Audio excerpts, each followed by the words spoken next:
ఎవరైనా ఊహించుకోగలమా? దేశ విదేశాల నుంచి చాలామంది భక్తులు, విదేశీయులు అందరూ వచ్చి దీని అభివృద్ధికి పాటుపడతారని.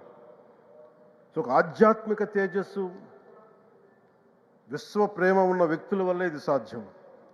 అలాంటి వ్యక్తుల కోసం ప్రత్యేకించి గౌరవ ప్రధానమంత్రి నరేంద్ర మోదీ గారికి ఇష్టమైనది ప్రజలందరికీ కనీసం ఒక 50 లీటర్ల నీళ్ళు ఇవ్వాలి, అది రక్షిత మంచినీరు ఇవ్వాలి. అలాంటి పథకం ఒక 50 లీటర్ల నీళ్ళు కనీసం ఇవ్వాలి అనేది ఒక వ్యక్తికి ఆ సంకల్పం నరేంద్ర మోదీ గారు దీన్ని ముందుకు తీసుకొచ్చారు. ఒక ప్రభుత్వ పరంగా దీన్ని ప్రధానమంత్రి గారు తీసుకొస్తే ఒక ఆధ్యాత్మిక గురువుగా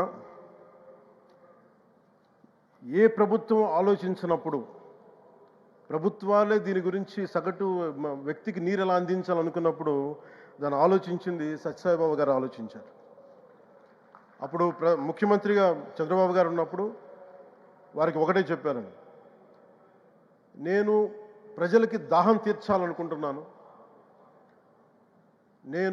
నాకు తెలిసిన భక్తులు ఒకే ఒక భక్తులు ఒక ఆయన సింగిల్ హ్యాండెడ్గా 400 crores 400 కోట్ల రూపాయలు ఈ పథకానికి సత్యసాయి ఈ పథకానికి ఇస్తాను, దాహం తీర్చే పథకానికి ఇస్తాను అంటే దానికి ఆ రోజున ప్రత్యేకించి అలాంటి పర్మిషన్స్కి వీటికి కొంచెం కష్టాలు ఉన్నప్పుడు గౌరవ ముఖ్యమంత్రి నారా చంద్రబాబు నాయుడు గారు వీటికి అండగా ఉండి ఈ సత్యసాయి ఈ దాహం తీర్చే ఈ పథకానికి అంటే మనం చెప్పాలంటే జల్ జీవన్ మిషన్ అంకురం సాయిబాబా గారు చేశారు. ఇక్కడ ఇది తమిళనాడులో కానీ తెలంగాణలో కానీ మిగతా అన్ని రాష్ట్రాల్లో కూడా ఈరోజు చేయగలుగుతున్నామంటే దానికి అంకురం సాయిబాబా గారు అందించారు.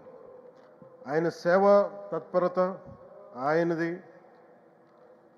ఎవరెవరో ఎంతమంది ప్రభావితం చెందారో లెక్కలేదు. ఒకసారి సేవ చేసే వాళ్ళందరినీ చూస్తూ ఉంటే మా వదిన గారు చెప్పారు, ఒకసారి భోజనం తింటా ఉంటే ఎవరిని ఇంకొకసారి ఇది కొంచెం అన్నం పట్టరా అంటే మా అన్నయ్య గారు చెప్పారండి. వాళ్ళ అన్నకు ఆయన ఎవరో తెలుసు, ఆయన ఒక farmer IAS officer, senior IAS officer అని.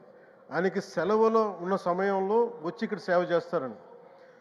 ప్రత్యేకించి ఒక వ్యక్తి, ఒక మహానుభావుడు ఎంతమందిని ప్రభావితం చేయగలిగారంటే ఐఏఎస్లు కావచ్చు, మన ఈ రోజున సచిన్ టెండూల్కర్ గారు కావచ్చు, వేదిక పైన మహానుభావులు ఎందరో కావచ్చు, వీళ్ళందరినీ ప్రభావితం చేసే ఒక అరుదైన ఆధ్యాత్మిక శక్తి మన భారతదేశంలో, మన అనంతపురంలో, మన ఆంధ్ర రాష్ట్రంలో ప్రపంచానికి వెలుగులిచ్చే ఒక మహా వ్యక్తి పుట్టడం, ఆయన శత జయంతి సందర్భంగా ఇక్కడ మనందరం ఏకం కావడం చాలా ప్రత్యేకమైన ఆనందాన్ని కలిగించింది.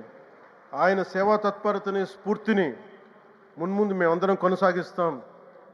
గౌరవ ప్రధానమంత్రి అవర్ బిలౌడ్ ప్రైమ్ మినిస్టర్ ఆధ్వర్యంలో మేమందరం కొనసాగిస్తామని తెలియజేసుకుని ఇదే సేవా తత్పరతని ముందుకు అందరం కొనసాగించాలని తెలియజేసుకుని సెలవు తీసుకున్నాను. జై Hind.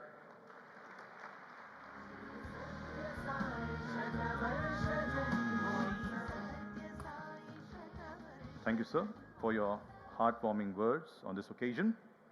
Now, it is our honor to welcome the Honorable Chief Minister of Andhra Pradesh, Shri Nara Chandrababu Naidu Garu, a devout admirer of Bhagwan Shri Satya Sai Baba, whose commitment to education, clean water and service reflects his deep-rooted belief in Baba's ideals. Under the visionary leadership of Shri Chandrababu Naidu, Andhra Pradesh has transformed into a technological and economic powerhouse. We are deeply privileged to invite our Honorable Chief Minister to the dais. Sai Ram.